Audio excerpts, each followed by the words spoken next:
Hello students, welcome back. पिछली class के अंदर हमने 10th क्लास का एक टॉपिक स्टार्ट किया था, जीवों में पोषण वाला। जैविक परिक्रम वाले चैप्टर का हमारा पहला टॉपिक हमने स्टार्ट किया था, जिसमें पादपों के अंदर भोजन निर्माण के परिक्रम के बारे में हमने देखा। आज अपने बात करेंगे ह्यूमन डाइजेस्टिव सिस्टम के बारे में, यानी कि मानव पाचन तंत्र। कि मानव पाचन तंत्र क्या है और उसमें किस प्रकार से भोजन निर्माण का परिक्रम होता है, भोजन का पाचन कैसे किया जाता है। ठीक है, तो ये टॉपिक काफ़ी इंपॉर्टेंट है, क्योंकि यहाँ से एक बड़ा अपना 4 नंबर का क्वेश्चन जो है वो आता है। इस चैप्टर में से आप मान के चलें कि विद डायग्राम आपके पास में इस टाइप का एक क्वेश्चन जो है वो जरूर आएगा। ठीक है, तो करते हैं स्टार्ट। Human digestive system. सबसे पहले देखो बच्चों कि मानव के पाचन तंत्र के भाग क्या क्या हैं। तो अगर अपने ऑल ओवर देखें तो हम मानव के पाचन तंत्र को 2 भागों में बांटते हैं, आहार नाल प्लस सहायक पाचक ग्रंथियां, यानी कि alimentary canal plus digestive glands. ठीक है, अब एलिमेंट्री कैनाल के क्या क्या भाग हैं देखो। तो एलिमेंट्री कैनाल के अंदर हमारे भाग आएंगे, सबसे पहले मुख गुहा, ग्रसनी, ग्रासनाल, आमाशय, छोटी आंत, बड़ी आंत, मलाशय और गुदा द्वार। ठीक है, तो माउथ से लेकर एनस तक जो है वो हमारी एलिमेंट्री कैनाल चलती है। अलग अलग स्वरूप वो धारण करती है। जैसे अगर बात करें तो मुख गुहा एक खाली जगह की तरह है, ग्रसनी ग्रासनाल एक लंबी पाइप की तरह हो जाएगा। फिर हमारा जो आमाशय है ये बेटा अपने को मिलता है जे की आकृति का। छोटी आंत बहुत ही ज़्यादा कुंडलित होती है। बड़ी आंत में आपको क्या दिखाई देते हैं, बाहर की तरफ उभार दिखाई देते हैं। ठीक है, तो काफ़ी प्रकार के ये स्वरूप को धारण करती है। पाचक ग्रंथियों में हमारे पास में क्या क्या आएगा, लसिका ग्रंथि आएगी जो कहाँ होगी, मुख के अंदर। फिर आएगा लीवर, फिर आएगा अपना पेनक्रियाज यानी कि अग्नाशय, जो पाचन हेतु क्या करेंगे, विभिन्न प्रकार के रसायनों का स्त्रवण करेंगे। तो ये हमारे हो जाएंगे सहायक पाचक ग्रंथियाँ। अब अपने सबसे पहले जो एलिमेंट्री कैनाल है उसको स्टार्ट करते हैं कि एलिमेंट्री कैनाल के अंदर क्या क्या चीज़ें हैं और किस भाग का क्या कार्य है। तो सबसे पहले हमारे पास में आया मुख। तो मुख के लिए देखो हमारे पास में क्या है कि मुख वो अंग है जिसके द्वारा हम क्या करते हैं, भोजन ग्रहण करते हैं। और ये होठों द्वारा गिरी हुई संरचना है, माउथ अपने इसको कहेंगे। ठीक है, फिर माउथ के बाद में क्या आएगा, बक्कल कैविटी, मुख गुहा। अच्छा, बक्कल कैविटी क्या है, अंदर से खोखली संरचना है।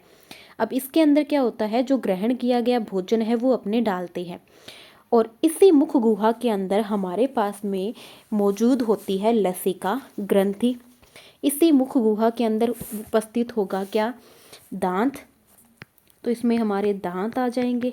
ठीक है, इसी के अंदर उपस्थित होगी बच्चों जीभ यानी कि टंग, और इसी में उपस्थित होगी लसिका ग्रंथि। तो ये सारे मुख गुहा के ही भाग हैं। अच्छा, अब दांतों का काम क्या होता है, भोजन को चबाना, भोजन को चबाना। ठीक है, अलग अलग प्रकार के मनुष्य में जो है वो दांत पाए जाते हैं, अभी अपने इनकी डिटेल भी करेंगे।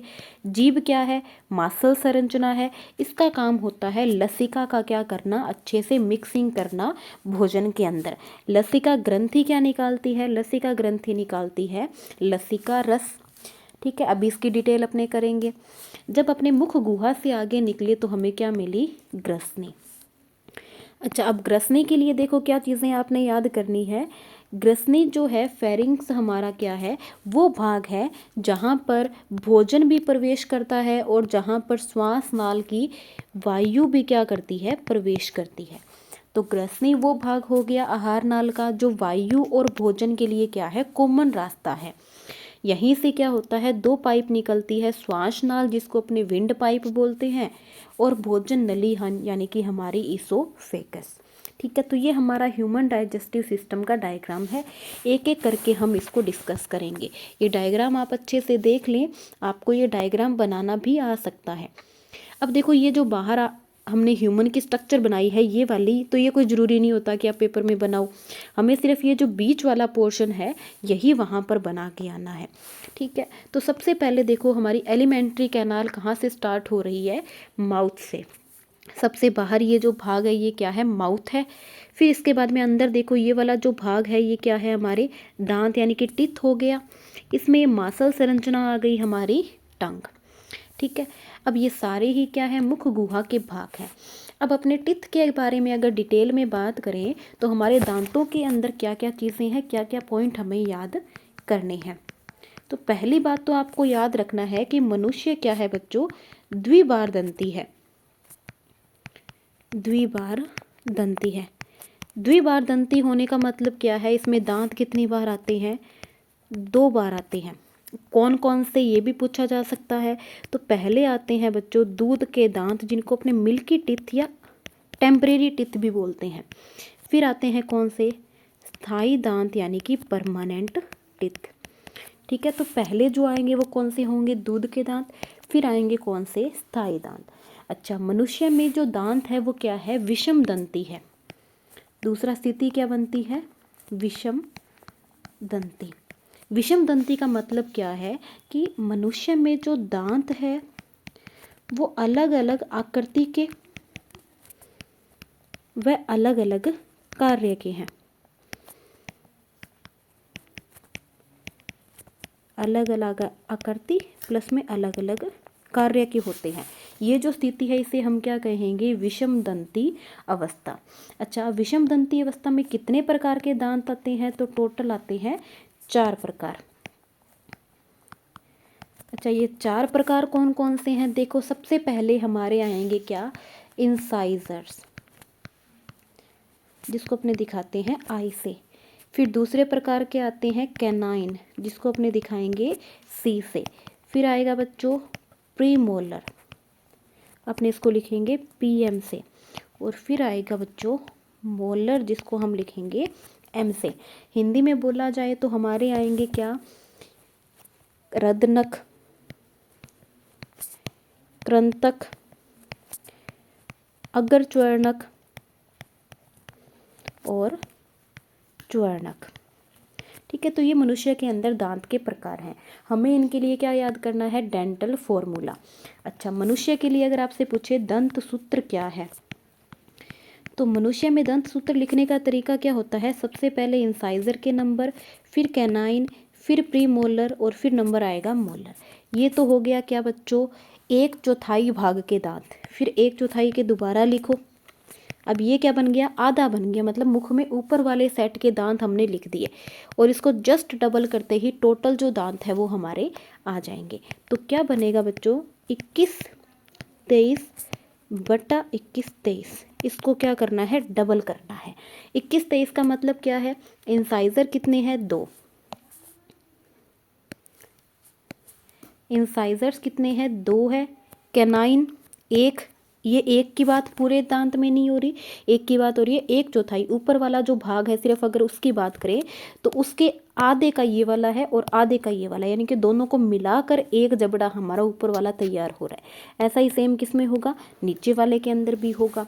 तो टोटल इंसाइजर्स कितने हो जाएंगे, देखो 2 और 2 4, और 4 का डबल कितना हो जाएगा, 8।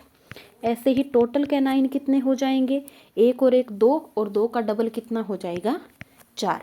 इसी प्रकार से प्रीमोलर अगर हम निकालें तो प्रीमोलर्स का नंबर भी हमारे पास में आ जाएगा, क्या आएगा, 2 और 2 4, और 4 का डबल 8।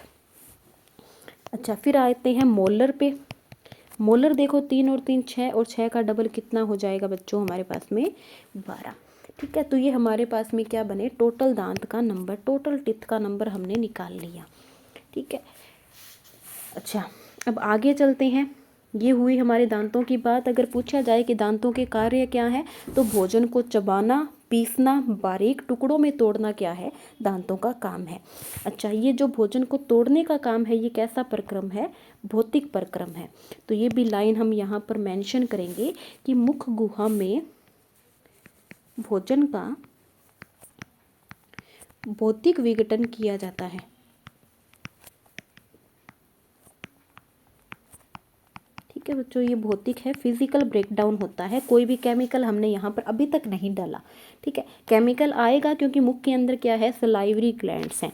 ठीक है, अब सलाइवरी ग्लैंड्स कैसे काम करेंगी, देखो सलाइवरी ग्लैंड्स निकालेंगी क्या, सलाइवा यानी कि लार। ठीक है, इस लार के अंदर क्या होगा बच्चों, सलाइवरी अमाइलेज। सलाइवरी अमाइलेज जिसको हम टाइलिन भी बोलते हैं, ये पाया जाएगा, जो क्या करेगा, स्टार्च का आंशिक अपघटन, पूर्ण अपघटन नहीं हुआ है, आंशिक अपघटन होगा। और कितने परसेंट स्टार्च का, 30% स्टार्च का, टोटल स्टार्च का भी नहीं हुआ है, सिर्फ 30% भाग का ही यहाँ पर आंशिक अपघटन किया जाएगा। ठीक है, दूसरा ये जो लार है, इसका एक काम और हमें याद रखना है, क्या है कि भोजन को लसलसा बनाती है। भोजन को लसलसा बनाना, क्यों बनाना, ताकि आसानी से उसे निगला जा सके। ठीक है, अच्छा अब याद रखना कि जब यहाँ से भोजन लार वगैरह मिक्स हो गई, टंग का काम क्या है, लार को अच्छे से मिक्स करना, तो भोजन यहाँ से आगे किस में जाएगा, भोजन जाएगा फेरिंग्स के अंदर। ठीक है, तो आगे ये क्या आएगा बच्चों, फेरिंग्स आएगा। और फेरिंग्स के लिए हमने लिख रखा है कि भोजन तथा वायु के प्रवेश का ये क्या होता है, कॉमन रास्ता। फेरिंग्स से भोजन किस में प्रवेश करेगा, इसोफेगस के अंदर, भोजन नली में। अच्छा अब यहाँ से देखो एक पाइप और आपको निकलती हुई नज़र आ रही है, ये वाली, ये क्या है, ये विंड पाइप है। ठीक है, अब हुआ क्या, देखो बच्चों, इसोफेगस तो भोजन को लेकर चली गई, लेकिन इधर जो हमारी विंड पाइप है, वायु नली है, उसमें भी तो भोजन प्रवेश कर सकता है। तो वायु नली में, श्वास नली में भोजन के प्रवेश को रोकने के लिए कौन सी संरचना लगी होती है, एपिग्लोटिस।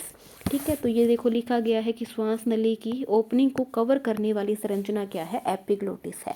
जब हम भोजन को निकलेंगे तो क्या होगा, ये एपिग्लोटिस श्वास नली को कवर कर लेगी, जिससे श्वास नली के अंदर भोजन प्रवेश नहीं करेगा। ठीक है, आगे चलते हैं, इसोफेगस। इसोफेगस के लिए याद क्या रखना है कि ये, इसमें भोजन का कोई भी पाचन नहीं होता, ये सिर्फ क्या कर सकती है, अमाशय तक पहुंचाने का काम होता है भोजन का। अच्छा, जब इसोफेगस अमाशय में भोजन डालती है तो उसको कहा जाता है बोलस। ये नाम आप याद रखना, भोजन उस समय क्या कहलाता है, बोलस। अब भोजन किस में आ जाएगा, स्टमक के अंदर। स्टमक में क्या होता है, यहाँ पर स्त्रवण किया जाता है किसका, श्लेष्मा का और HCl का। सर्वाधिक समय तक भोजन स्टमक में ही रुकता है, जहाँ इसे अच्छे से मथा जाता है, श्लेष्मा को, HCl को, और क्या निकाला जाता है, गैस्ट्रिक पेप्सिन, जो एक पेप्सिन एंजाइम है, उसको इसमें मिक्स किया जाता है। ठीक है, अच्छा अब यहाँ पर HCl और श्लेष्मा के कार्य, ये इंपॉर्टेंट क्वेश्चन बन जाता है। HCl के कार्य तो मैं यहीं पर लिख रही हूँ। पहला है भोजन में आए हुए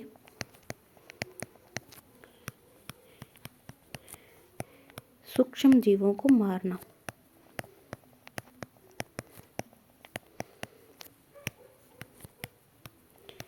अच्छा, दूसरा काम क्या होता है बच्चों, जो हमने पेप्सिन डाला है, ये एक निष्क्रिय अवस्था में होता है, उस निष्क्रिय अवस्था को क्या करना, सक्रिय करना, ताकि वो प्रोटीन का क्या कर सके, पाचन कर सके। तो पेप्सिन को सक्रिय करना भी किसका काम है, HCl का, क्योंकि ये एसिडिक मीडियम के अंदर ही सक्रिय होता है। अच्छा, श्लेष्मा का कार्य क्या है बच्चों, तो श्लेष्मा का काम होता है क्या करना, HCl से जो हमारा स्टमक है उसे सुरक्षा प्रदान करना। HCl से स्टमक की भित्ति को सुरक्षा देना। ठीक है, तो ये काम हो जाता है किसका, श्लेष्मा का। फिर भोजन किस में आएगा, देखो यहाँ से निकलने के बाद में भोजन प्रवेश करेगा हमारी छोटी आंत में। छोटी आंत से होता हुआ ये किस में जाएगा, बड़ी आंत में। ठीक है, और बड़ी आंत से ये लास्ट में किस में पहुँचेगा, रेक्टम, और रेक्टम से होता हुआ एनस से बाहर। इस दौरान देखो इसमें क्या क्या चीज़ें होती है, इस दौरान यहाँ पर क्या होगा, भोजन में जब छोटी आंत में आया तो छोटी आंत के अंदर ये अग्नाशय जो है वो क्या करेगा, अपना रस डाल देगा। ये देखो पास में ये अग्नाशय बैठा है, ये रहा अग्नाशय, ये अग्नाशय है। ठीक है, ये अपना स्त्रवण इसमें डाल रहा है, प्लस में इधर से लीवर का भी स्त्रवण आ रहा है। ठीक है, तो ये छोटी आंत में जाकर क्या करेंगे, भोजन के पाचन में सहायता। ठीक है, तो इधर देखो इनके कार्य लिखे गए हैं, गाल ब्लैडर, लीवर। तो लीवर के लिए क्या याद रखना है कि ये शरीर की क्या है, सबसे बड़ी ग्रंथि है। ठीक है, लीवर सबसे बड़ी ग्रंथि है। अच्छा, एंडोक्राइन ग्लैंड में पूछे तो आपको याद रखना है थायराइड, जो हम अगले लेक्चर में बात करेंगे। गाल ब्लैडर क्या करता है बच्चों? पित्त रस का स्त्रवण करता है और संग्रहण करता है। पैनक्रियास क्या निकालेगा? अग्नाशय रस निकालेगा। कार्य क्या होते हैं ये हम थोड़ी देर में देखेंगे। ठीक है, भोजन कहाँ आया? छोटी आंत के अंदर, स्मॉल इंटेस्टाइन के अंदर। यहाँ पर इसका क्या होगा? पूर्ण पाचन तथा अवशोषण। क्यों होगा? क्योंकि स्मॉल इंटेस्टाइन के अंदर लगे होते हैं सूक्ष्मांकुर। स्मॉल इंटेस्टाइन के अंदर होते हैं बच्चों सूक्ष्मांकुर होते हैं। ठीक है, विलाई जिनको अपने कहते हैं। ये विलाई ही क्या करती है? अवशोषण के अंदर सहायता। अवशोषण हेतु ये जो सतही क्षेत्रफल है उसे बढ़ा देती है। सतही क्षेत्रफल को बढ़ाना जो है वो इसका काम है। ठीक है, साथ ही में यहाँ पर देखो सारे एंजाइम आ गए, तो यहाँ पर क्या हो जाएगा? पाचन भी हो जाएगा। फिर भोजन प्रवेश करेगा किसमें? लार्ज इंटेस्टाइन के अंदर। जब लार्ज इंटेस्टाइन में भोजन जाता है तो यहाँ से क्या किया जाता है? जल का प्लस खनिज लवणों का क्या हो जाता है? अवशोषण। जो भी जल है, खनिज लवण है, उनको अवशोषित करके और भोजन को एक ठोस स्वरूप प्रदान किया जाता है। अब जो अपचित भोजन है वो कहाँ स्टोर हो जाएगा? रेक्टम के अंदर, और बाद में एनस के द्वारा उसे क्या किया जाएगा? शरीर से बाहर निकाला जाएगा। ठीक है, तो ये तो क्या था? हमारे पाचन तंत्र की संरचना थी कि किस प्रकार से पाचन तंत्र है, क्या क्या अंग उसमें आते हैं। ठीक है, अब आता है हमारे पाचन की क्रियाविधि। पाचन की क्रियाविधि, तो देखो पाचन की क्रियाविधि पर अगर क्वेश्चन आता है तो हमें क्या करना है? सबसे पहले आप लिखोगे स्टार्च का पाचन। जो भी आपने भोजन में कार्बोहाइड्रेट स्टार्च खाया है, स्टार्च का पहले पाचन कौन शुरू कर देता है? तो याद रखना कि स्टार्च का सबसे पहले जो पाचन है वो कौन करता है? सलाइवरी अमाइलेज, जिसको हम टाइलिन भी बोलते हैं। ये सलाइवरी अमाइलेज क्या करेगा? इस स्टार्च को तोड़ देगा। इसका क्या करेगा? आंशिक अपघटन। ठीक है, तो ये क्या करेगा? इसका आंशिक अपघटन करेगा। इसके बाद में भोजन कहाँ गया? आमाशय में। आमाशय के अंदर जाने पर उसमें क्या मिक्स हो गया? पेप्सिन। ठीक है, पेप्सिन किसका पाचन करता है? प्रोटीन का। तो ये पेप्सिन क्या करेगा? प्रोटीन का पाचन करेगा और इसको बदल देगा किसमें? पेप्टाइड के अंदर, जिन इकाइयों से प्रोटीन बना होता है। ठीक है, पेप्टाइड और प्रोटीनेज जो है उनके अंदर इसको तोड़ देगा। एंजाइम कौन सा काम किया यहाँ पर? हमारा पेप्सिन एंजाइम। ठीक है, फिर जब छोटी आंत में गए तो हुआ क्या कि जो अग्नाशय रस है और जो हमारा यकृत से आया हुआ रस है वो भी इसके अंदर मिक्स हो जाएगा। तो देखो जो हमारा अग्नाशय रस है उसमें होते हैं विभिन्न प्रकार के एंजाइम। प्रोटीन के डाइजेशन के लिए भी होते हैं, कार्बोहाइड्रेट के डाइजेशन के लिए भी होते हैं, लिपिड के डाइजेशन के लिए भी होते हैं। तो प्रोटीन को तोड़कर या तो सबसे छोटी इकाई क्या बना दी जाएगी? अमाइनो एसिड, या फिर क्या बना दिया जाएगा? पेप्टाइड। ठीक है, तो और कौन कौन से एंजाइम यहाँ पर काम करते हैं? यहाँ पर काम करता है काइमोट्रिप्सिन। और क्या काम करता है बच्चों? Trypsin, protease. ठीक है, तो ये सारे एंजाइम यहाँ पर काम करते हैं जो प्रोटीन का क्या करते हैं? अपघटन। ठीक है, अब इधर से ही आया था यकृत। यकृत से क्या आया? पित्तरस, जो क्या किया था? गाल ब्लैडर ने निकाला था। ये जो पित्तरस है ये क्या काम करता है? देखो इसके अंदर होते हैं बाइल पिगमेंट। ठीक है, ये बाइल पिगमेंट जो क्या है? बिलीरुबिन और बिलीवर्डिन। बिलीरुबिन तथा बिलीवर्डिन। ठीक है, ये हमारे बाइल पिगमेंट हैं। ये क्या करेंगे? जो वसा की बड़ी संरचनाएं हैं, बड़ी संरचना, इनको क्या करेंगे? छोटे छोटे संरचनाओं में, छोटे छोटे बॉल जैसी संरचनाओं में तोड़ देंगे।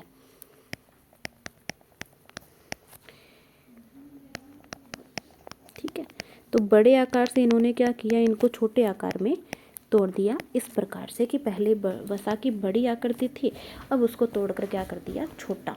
ठीक है, तो इस प्रोसेस को, इस प्रक्रम को क्या कहा जाता है, तो इस प्रक्रम का नाम होता है इमल्सिफिकेशन। इस प्रक्रम का नाम है इमल्सिफिकेशन, पायसीकरण आपने इसको जो है वो नाम देंगे।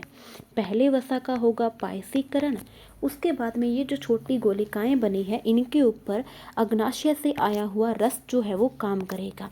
अब क्या होगा, ये जो छोटी छोटी गोलिकाएं हैं इनके ऊपर एक एंजाइम काम करेगा, कौन सा, लाइपेज एंजाइम, और वो इसको तोड़ देगा दो छोटी इकाइयों में। क्या, कौन कौन सी, एक तो बन जाएगी बच्चों फैटी एसिड, प्लस में क्या निकल जाएगा, ग्लिसरॉल।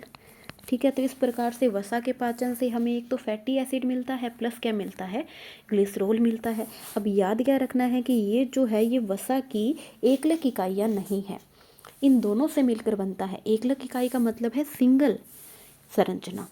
ठीक है, तो वसा का पाचन हुआ। अब कुछ कार्बोहाइड्रेट का पाचन अगर देखें तो जैसे हम बात कर लेते हैं किसकी, माल्टोज की। माल्टोज के पाचन हेतु माल्टेज एंजाइम काम करेगा। ठीक है, और इसको इसकी जो उप इकाइयाँ हैं उनके अंदर इनको तोड़ देगा।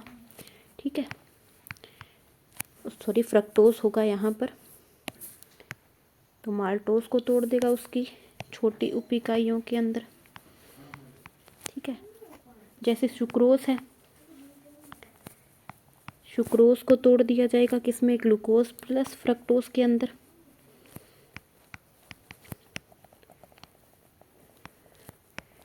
ठीक है, तो एंजाइम कौन सा काम करेगा, इनवर्टेज। अब यहाँ पर एंजाइम का नाम याद करना है, इनवर्टेज। सुक्रेज भी बोल सकते हो, लेकिन इनवर्टेज नाम अगर दे दिया जाता है तो कंफ्यूज नहीं होना। ठीक है, इस प्रकार से विभिन्न प्रकार के जो हमारे कार्बोहाइड्रेट है उनके पाचन हेतु भी हमारे पास में क्या है, एंजाइम। अब एक नया नाम मैं लिख रही हूँ रेनिन का, इस पे हो सकता है आपसे क्वेश्चन पूछ लिया जाए। ये रेनिन क्या है, एक एंजाइम है। पहली बात तो ये हार्मोन नहीं है, एंजाइम है, डबल एन लगा है। ये रेनिन क्या करता है, जो दुग्ध प्रोटीन है उस दुग्ध प्रोटीन का करता है पाचन, और वो भी किसमें, नवजात शिशुओं के अंदर। नवजात शिशु में जो छोटे बच्चे होते हैं जो सिर्फ दूध पीते हैं उनके अंदर ये रेनिन एंजाइम होता है जो दुग्ध प्रोटीन। अब ये दुग्ध प्रोटीन कौन सी है बच्चों, कैसीन। ठीक है, इसको दुग्ध प्रोटीन के नाम से भी जाना जाता है। तो इस कैसीन प्रोटीन का ये क्या करता है, पाचन करता है। पहले ये कैसीन प्रोटीन को छोटी इकाइयों में तोड़ देगा, फिर इस पर पेप्सिन काम करेगा और इसको और ज़्यादा छोटा कर देगा। ठीक है, ऐसे ही मान लो आपसे दुग्ध शर्करा पूछ ली जाती है कि दुग्ध शर्करा कौन सी है, तो दुग्ध शर्करा आपको याद रखनी है क्या है, लैक्टोज।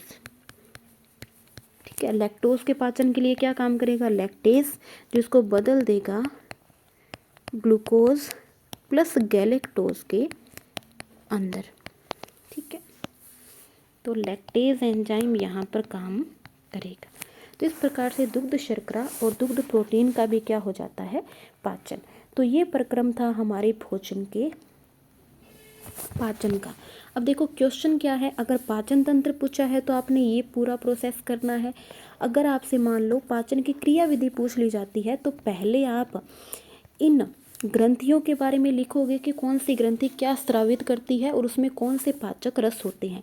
फिर आप एक एक करके इनके पाचन की पूरी क्रिया विधि को यहाँ पर जो है वो समझाओगे। ठीक है, तो ये लिखने का पैटर्न है, इसी को आपने एग्जाम में फॉलो करना है, अदरवाइज आपके मार्क्स जो है वो कट हो सकते हैं। जैसे हाफ ईयरली में क्वेश्चन आपका पाचन से संबंधित था, ठीक है, तो आपने उसी हिसाब से आंसर देना है जिस हिसाब से आपसे क्वेश्चन पूछा गया है। अच्छा, स्मॉल इंटेस्टाइन के लिए कुछ एक्स्ट्रा पॉइंट अगर आप याद कर सको तो और क्या पॉइंट है कि स्मॉल इंटेस्टाइन हमारी जो छोटी आंत है वो 3 भागों से मिलकर बनी होती है। अच्छा, अभी ये स्मॉल इंटेस्टाइन के 3 भाग कौन कौन से हैं, तो याद करना है। सबसे पहला भाग आता है ड्यूडिनम, फिर क्या भाग आता है बच्चों, इलियम, और जेजुनम। हालांकि जेजुनम जो है वो बीच वाला भाग है। ये हमारे 3 भाग हैं किसके, छोटी आंत के। ठीक है, ये ड्यूडिनम के लिए आपने याद करना है कि आमाशय से भोजन इसी में प्रवेश करता है। आमाशय से भोजन प्रवेश करता है। ठीक है, ये हमारा ड्यूडेनम है। इसी के अंदर जो है वो हमारा अग्नाशयी रस आएगा, इसी से हमारा जो है वो पित्त रस भी यहाँ पर प्रवेश करेगा। ठीक है, तो ये हो गया हमारे पास में मनुष्य के अंदर पाचन की क्रिया विधि। अच्छा, आमाशय की संरचना हम जो है वो लिख नहीं पाए थे, तो ये मैं यहाँ पर मेंशन कर देती हूँ। आकृति कैसी होती है, जे आकृति। ठीक है, जे के जैसी आकृति होती है किसकी, हमारे आमाशय की, पेट की। ठीक है, तो बच्चों ये हमारा टॉपिक था कौन सा, हम मनुष्य का पाचन तंत्र और मनुष्य के अंदर पाचन की क्रियाविधि। ठीक है, अभी आप इसको ध्यान से देखें और इससे रिलेटेड जो भी क्वेश्चन आपको टेस्ट में या जो भी मॉडल पेपर के अंदर मिलते हैं आप इनको सॉल्व करें, और आगे वाले लेक्चर के अंदर हम चैप्टर का बचा हुआ पोर्शन जो है वो कंप्लीट करेंगे। तब तक के लिए ऑल द बेस्ट सभी को, और ध्यान से पढ़ाई करते रहिए। Thank you.